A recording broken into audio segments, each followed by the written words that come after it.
We are seeing a developing situation in both countries, but we have a much clearer image here of Bangkok, given the fact that that Myanmar is junta ruled. The Thai Prime Minister has said that the situation in Thailand is starting to ease.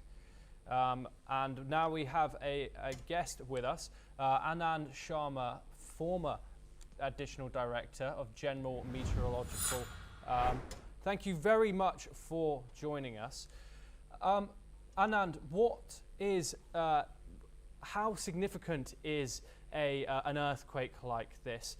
Some saying 7.7, some saying 8.2. Could you give us a bit of an explanation of the type of devastation this does and how something like this comes about and the possible future environmental consequences of an event like this? See, first, it is, as per USGS, it is 7.7 magnitude on Richter scale. And naturally, 7.7 is it's a big earthquake with, the kind of energy which is released as a result of such a large earthquake. And secondly, the epicenter was just at a depth of 10 kilometers and very near to a highly densely populated city, Mandalay. So I expect huge damage in that particular area to property as well as to the life. So we expect more. Secondly, this area is close to the fault, as Indian and Mandalay, Sunda plates are, they are here meeting at this particular place, and this is very, ideal, or I should say ideal place for earthquakes to happen. And in the past also, if you see on 23rd March 1839, there was a earthquake of magnitude 8.2, and that time the city Ava was totally destroyed. And so naturally, we have not learned anything from the past. And as far as future is concerned, definitely there will be, because it's earthquake prone area, so we expect similar events to happen in future as well. So what we need to do is that, like the Japanese have done, Japan is also highly prone to the very huge earthquakes of the intensity 7 to 8. The kind of building design they have implemented, so I think the damages are drastically reduced. But what happens is that basically, if you don't have a strong government, and especially if you lack in good governance, then the problem increases manifold, because your focus is not on taking what you call as mitigation measures. So I doubt any mitigation measures are in place. No building design was, proper building code or design was followed. So as a result of that, the damages are going to be very, in a very large number. So what's going to be the long-term, both short-term and long-term consequences of this disaster, and how should both governments respond, given the nature of them both, the very different nature of them both? First thing is that, because the infrastructure like bridges, roads, buildings, schools, colleges, hospitals, all must have, many of the buildings must have perished in the vicinity where the epicenter is located. So naturally the economy will go, back to 20 years, and it will be very difficult. You need huge amount of money to restore. So that's a big issue. So I think Myanmar, I don't know, and especially I was hearing other channels that the kind of, governance there, there are some kind of intrinsic wars are going on, sort of things. So it's not a very healthy condition to act. So definitely, you need lots of financial support immediately. Yes. First thing I'm very sorry, I have to interrupt very briefly. We have some breaking news coming in. Myanmar Shadow Foreign Minister has said that the situation is very serious and urgent need for international humanitarian aid and technical help. We also have another new update, where a doctor at a major hospital in the capital of Myanmar has reported at least 20 dead following the devastating earthquake, as scenes of chaos unfold outside the hospital's emergency department. And I want to come back to you, please. Would you mind continuing with what the hospital should, what the government should do, and how also how the landscapes of these two countries make this such a devastating thing to deal with? The landscape is concerned, it lies in the fault zone. That means we expect regular earthquakes there, and that too of the magnitude of 7 and 8. So it's a highly earthquake prone area. Now question comes, in such an area, especially your buildings where large number of people are there, like for schools, colleges, or hospitals. And hospitals, especially these structures should be earthquake resistant. So was that kind of planning gone into the construction of these buildings? I doubt. And because it has not been done, so there will be damages. I think most of the developing countries, this is the big issues. Wherever we have seen in the past, I think in some Western country also it has happened. That, they had not taken proper care of the buildings, etc., and lots of damages were there. So this is one major lesson. If you are in an earthquake prone area, your building design should be such that the buildings, especially the major buildings, should be earthquake resistant, like your hospitals, schools, and colleges. And in addition to that, if you are constructing multi-story buildings, they should again have the latest technology which can withstand 8 Richter magnitude earthquakes. But that's not happening, but it should be. The second thing, drills. They should have regularly drills how to react under such conditions. So that preparedness, I think that is also not available in such countries. And immediately they will be requiring lots of financial assistance. Even they will be requiring help in rescue operation. And I think already our Prime Minister, I was hearing somewhere, they have assured that if they request, the government's request, Indian government will be more than happy to help them. We have excellent NDRF, National Disaster Response Force, which has lots of experience and have already contributed in Nepal and other nearby regions. So yes, if Burma's government requests us, Indian government will definitely there to help them. And the Thai government has obviously declared this situation now safe. People can return back into can go back inside to avoid danger in that regard. But there was a lot of banding around of this term aftershock. What exactly is an aftershock, and why do they happen? And also, are these as dangerous as the initial earthquakes? Yes. See, whenever you have a huge earthquake of more than 7 magnitude on Richter scale, after that it is seen that there are a series of aftershocks of lesser intensity, 6 point, like you had a 6.4. So we still expect 6, 5 like that, and slowly it will die down. But yes, that is why, suppose already there is a building which have developed cracks and it's in a precarious conditions, so people should not enter into it. They should remain away from it, because we are still expecting aftershocks. And it's a normal thing which happens after a big earthquake comes. So for safety reasons, people should stay away from the buildings which have already developed cracks, or maybe they are little tilting because already the damage has been done. So yes, we expect, and of course their magnitude will not be now 7. It will be definitely less, 6.4 and 5 like that. It will continue for maybe a few days. So one has to be careful.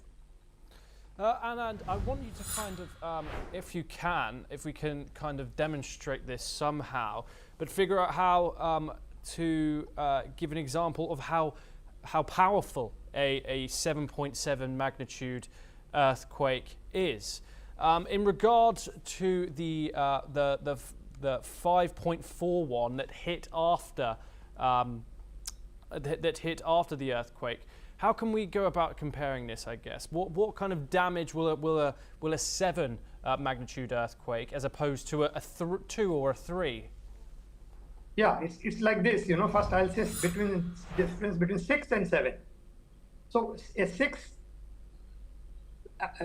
if you have a 6 magnitude earthquake on Richter scale, and you have a 7. So the 7 one, although it looks only one scale up, but actually the energy is 10 times more. So it is 10 times more damaging. And suppose it is 3, so you can imagine 3 to 4, 10 times. Again, 5, 10 times, so it becomes 100. So I mean, it is logarithmic. It's not like, so you can imagine 6 to 7, it changes. It has 10 times more potential to do damage. Yes, yes. And how do you think, and let's say we have an earthquake what's going to be the initial reaction from people, and when people are watching this, how can people stay safe from an earthquake if one starts to happen? Many people have not been taught how to react. Many times what happens when the earthquake comes immediately, people don't know what to do. They sort of freeze. They don't know what to do. And especially if they are in very tall buildings, high-rise structures, if there's a 15 or 20-story buildings, then definitely they don't know what to do, because the general guidelines are that whenever there is an earthquake or this kind of thing, you should not take to the lift. That means you have to take a staircase. So how can you come down from a 20-story building just to the ground? And all this thing happens in a very short period of time. So that's one thing. Second thing is, if it's a very highly densely populated area with narrow lanes and high-rise buildings on both sides, then even if you get out of the building, you are still trapped.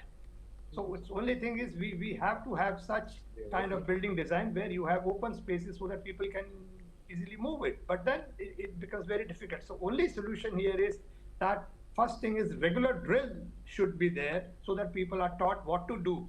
And there are certain areas in the building where you have, like the main pillars going on where there's more strength. So one can go there, or table, that kind of thing under that. But question comes when it is 7.7 thing, and that too, epicenter is nearby, it becomes very, very difficult to do anything.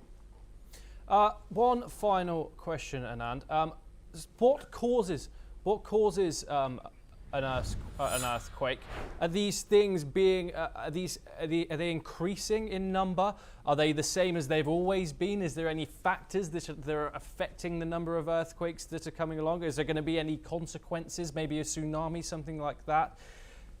These are all factors that we're wondering.